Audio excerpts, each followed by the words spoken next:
The rain had been falling for 3 days straight when Elena Morales appeared at Thomas Bennett's door. She stood in the downpour, her tan jacket soaked through, clutching a worn black bag to her chest like it contained everything that mattered in the world. Thomas, at 58, had seen enough of life to recognize desperation when it stood on his doorstep. "Can I help you?" he asked, keeping the door half closed out of habit more than suspicion. "I saw your ad," she said, her voice steady despite the trembling he could see in her shoulders. "For the room. Is it still available?" Thomas studied her. She looked to be in her early 30s, with dark hair plastered to her face and eyes that held both determination and exhaustion. The kind of exhaustion that came from carrying weight no one else could see. "It's not much," he said carefully. "Just a small bedroom upstairs. Shared bathroom. I have a daughter. She's 12. It's just the two of us." "That's fine. I can pay first month's rent right now. Cash." Something in her voice made Thomas open the door wider, coming out of that rain first. "Let's talk." Elena stepped inside, water pooling at her feet on the old hardwood floor. She looked around the modest house, taking in the worn furniture, the family photos on the wall, the homework scattered on the dining table. "I'm sorry about the mess," Thomas said, though he wasn't sure why he was apologizing. "My daughter Sophie and I, we're still figuring out this whole thing." "This whole thing?" Elena asked. "Being on our own. Her mother passed 2 years ago. Cancer." The word still stuck in his throat. "We're doing okay, but money's tight. That's why I'm renting the room." Elena's expression softened. "I'm sorry for your loss." They sat at the kitchen table while Thomas made tea. Elena wrapped her hands around the warm mug like it was winter instead of October. "I need be honest with you," Thomas said. "I'm careful about who I let into my home. My daughter's been through enough. I need to know you're someone we can trust." Elena met his eyes directly. "I understand. I'm a graduate student. Or I was. I'm taking some time off from my program. I just need a quiet place to stay while I figure some things out." "Running from something?" She smiled, but it didn't reach her eyes. "Towards something, I hope. But yes, away from something, too. Nothing illegal or dangerous. Just complicated family situations. Sometimes you need distance to see clearly." Thomas knew about complicated. He knew about needing space to breathe. After his wife died, he wanted to run too. But you can't run when you have a 12-year-old counting on you. "The rent's $400 a month," he said. "Includes utilities, kitchen privileges, no loud music after 9, because Sophie has school, and we eat dinner together when we're both home. House rule." Elena blinked. "Dinner together?" "My wife started that tradition.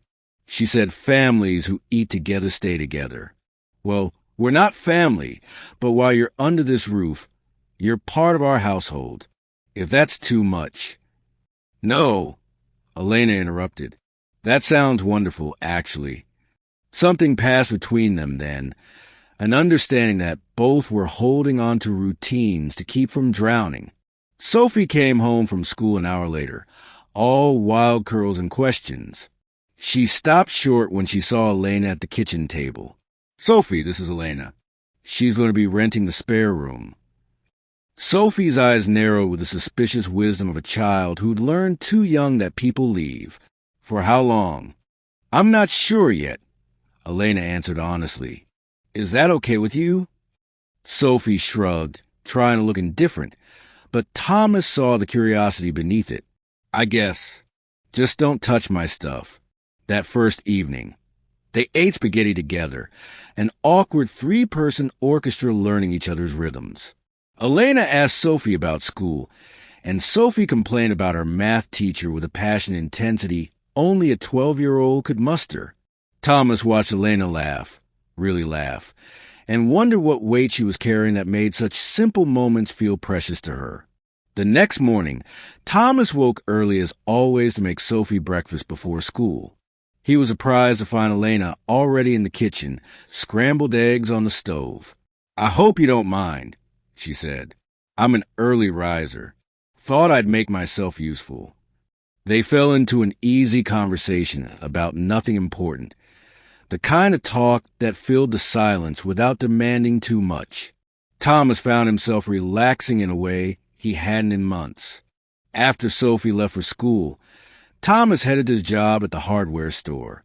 It wasn't glamorous work, but it was honest, and it paid the bills. Mostly. He came home for lunch around noon, a habit from his old life when his wife would be waiting with sandwiches and stories about her morning. The house was quiet when he entered. Elena must be out. Then he heard the sound of an engine, not just any engine. The deep, smooth purr of expensive machinery. Thomas looked out the front window and felt his heart skip. A black limousine sat at the curb, rain still pattering against its polished surface. A driver in a crisp uniform stood by the back door. Elena emerged from her room, and Thomas barely recognized her. She'd changed into elegant clothes, her wet hair from yesterday now styled perfectly. She carried herself differently, with the bearing of someone used to command. She saw Thomas in the doorway and stopped. "I can explain," she said quietly. "I think you'd better." They sat in the living room, the limousine waiting outside like an impossible dream. "My name is Elena Morales Castellano," she began. "My family owns Castellano Industries. You've probably seen our buildings downtown." Thomas had. Everyone had. The Castellano family was one of the wealthiest in the state. "I walked away 6 months ago," Elena continued. "From all of it. My father wanted me to take over the company, to marry someone he'd chosen for business reasons, to become someone I didn't recognize. So I left. I've been staying in cheap motels, trying to figure out who I am without the money and the name. Why come here? Because I ran out of cash, and because I was tired of running. Your ad said room for rent in a family home. I thought maybe being around a real family would help me remember what matters." Thomas absorbed this, trying to reconcile the soaked young woman from yesterday with an heiress. And the limousine? "My father found me. He always does. He wanted me to come home, to take my place in the company. That car is his way of reminding me what I'm walking away from." "What are you going to do?" Elena looked toward the window, where rain continued to fall. "Yesterday, I would have gone with them, given up, gone back to being who they wanted me to be. But last night, sitting at your table, eating spaghetti with you and Sophie, her voice caught. I remember what it feels like to be seen as a person instead of an asset, to have someone trust me enough to let me into their home. No questions asked beyond the important ones." "I asked plenty of questions," Thomas said. "You asked if I was trustworthy, if I'd be good around your daughter. You didn't ask about my credentials or my connections or what I could do for you. Do you have any idea how rare that is?" Thomas thought of his wife, who'd chosen him despite coming from a wealthy family herself, who'd given up comfort for love and never once regretted it. "I think I might.